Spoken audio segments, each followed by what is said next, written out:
Masking is such an easy way to just shape the light and the shadows in your photos and really bring your viewer's eyes to the subject in your photo.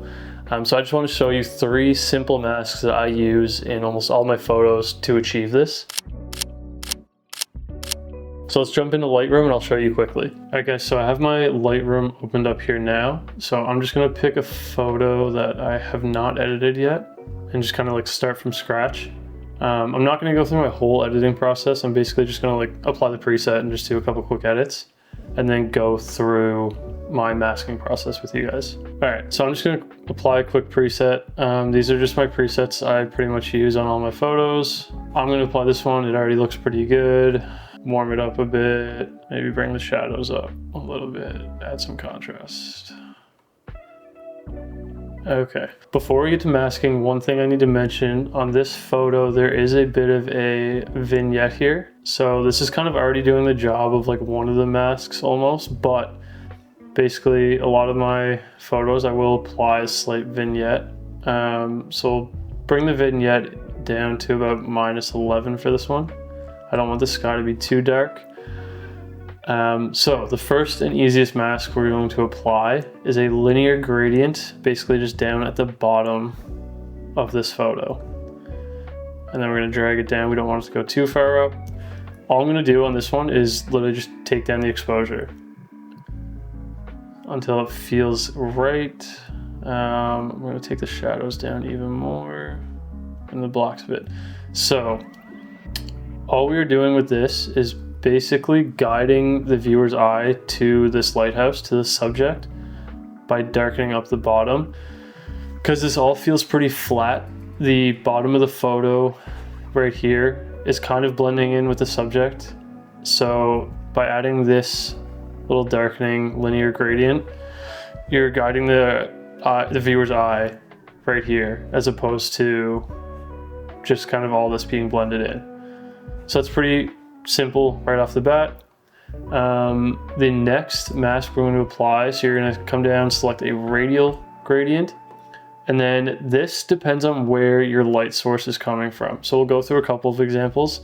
Specifically on this one, it's coming from the right side.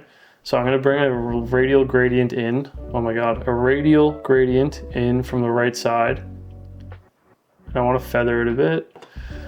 So I'm basically just going to exaggerate the amount of light coming in from this side. So you're just gonna bump up the highlights, bump up the whites a little bit, just play with it until it feels nice. And then the biggest thing here, bring the dehaze down. This adds a bit of like a kind of flare, I guess, to the light that goes onto the subject, you can see. Almost as if the light is like actually wrapping around the subject. So this building here. So look at the corners of this building here when I bring down the dehaze. See it wraps around a little bit. So already with these 2 masks, this is looking a lot better. So I'll show you the before and after of the masking. So this is with the masks, this is without. Already your like eye immediately goes to the subject, and it just gives a lot more contrast and depth to the photo. In this radial gradient as well, I would like to mention, depending on like the light, like this is a sunset, so I almost want the lighting to be a little bit more warmer, so you can actually play with the temperature of this gradient as well. So I'm gonna bring it up to about 25, just so the light feels a bit warmer. And then the third and final mask, depending on your subject, you might be able to do a subject selection, or you might have to just, so yeah, this selected the bench. So I'm just going to quickly brush out the bench because I don't want to fix that. Okay, so I have my subject selected. If subject select doesn't work, you might have to just do an object selection and paint over your subject. But my subject selection worked pretty good. So for this one, we're pretty much just going to bring the viewer's eye even more to this subject. All we're going to do with this, so I'm just going to turn off the overlay, is play with the like lights and, or the highlights and the shadows. So I'm actually going to use the whites instead of the highlights to bring this up. The shadow, I might even bring down a little bit just to create even more contrast from this light to dark side. Not sure that the highlight's gonna do too much, a little bit. And then the biggest thing here is basically, I always add a little bit of like sharpness or texture to the subject, typically because in my presets, it has lower clarity, so it kind of softens the photo overall. So by doing this, you're just bringing back that texture or sharpness. Now, if you don't edit with like a lower clarity, then you don't necessarily need to do this. It's just the fact that I bring down the clarity in every photo. So this is with the mask and this is without. It's not a huge difference. This one is the most subtle of them all, but it still helps really just make your subject pop. So again, before masking, after masking. So 3 simple masks. You can do this with any photo.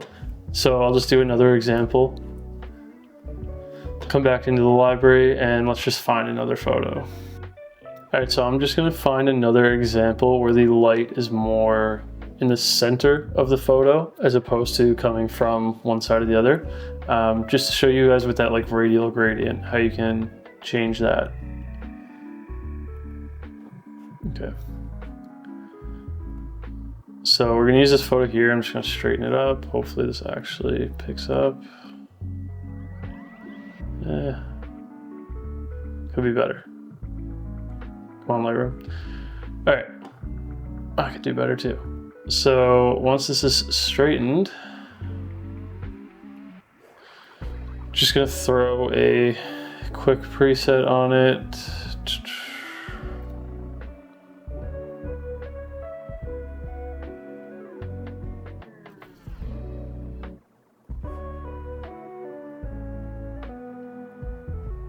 So like I mentioned before, I have a decent bit of like vignetting on some of these presets. So this one, I'm gonna keep it at -23, which is actually a little bit more than what it was, just because I do want like all of these edges to kind of be a little bit darker, to bring the viewer's eye right to this middle.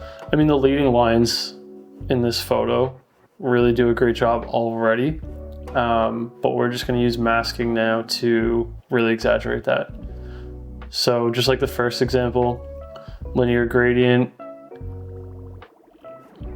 we're going to go right up from the bottom, stretch it out so it really like falls off, because if you have it too close, it's just like this like awkwardly like sharp line. So by dragging it out more and then moving it down, you get a more consistent kind of shadow. So right there is good. I just did the exposure on this one. I mean, you can play with the highlights, shadows and all that, but like for all that, like for this one, it's pretty straightforward. Just bring in the exposure. So your second one on this, it's gonna be a little bit different than your first, because your light source is directly in between these buildings in the middle, as opposed to off to the right or the left. So take your radial gradient, come in right in the middle. I'm actually gonna move it up so it kind of falls off around these edges. And then again, like the first one, we're gonna bring up the highlights, kind of play with that, bring up the whites, see what that does. Okay, so really exaggerate this light compared to the shadows. And then again, important, bring down the dehaze. So this gives you a bit of a hit here on the subjects. Now, if this is too much, like if your mask is on your subject a bit too much, you can just go to your radial mask, subtract, brush, and just brush out some of the edges around your subject. This is not going to do too much here. And that, again, that's kind of why we use that feathering on the masks, so it doesn't hit so strongly on the edges on your subject. So let's see the before and after. Yeah, that's good.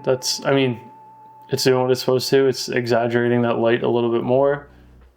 And then let's see both. So the before and after of both, the linear and the radial gradient. I mean, if you ask me, there's a pretty big difference in the contrast there, which is what I'm going for. So in this one, we don't really have just like one subject. These two buildings are kind of like our in focus subjects. So for the third mask, I'm not even gonna bother with select subject. I don't really know if it's gonna work. I'm just gonna grab a brush and brush over both of these buildings. This is not gonna be the most accurate brush.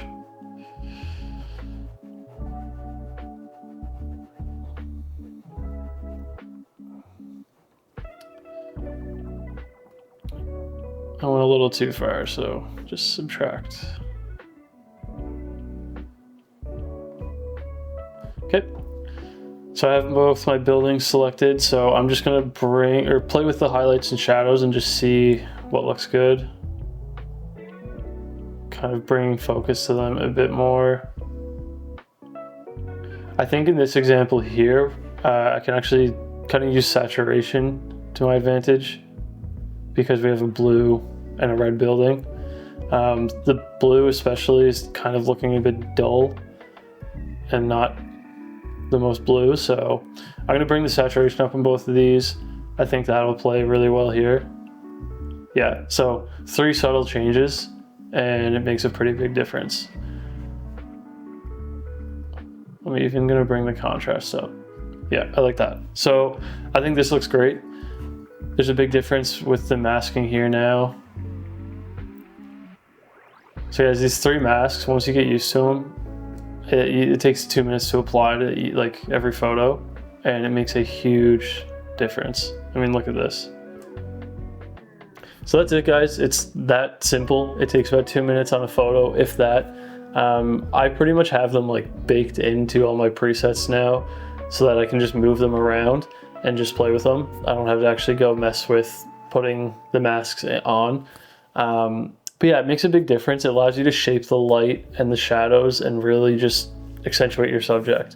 It's an easy way to just like level up your photo editing. I hope this was useful to you guys, and if you want me to keep making tutorials on photo editing, just let me know. Also, how sick is this hat? Focus. Corduroy brim. Dude, I got this for $12 at Lids on the clearance section. What?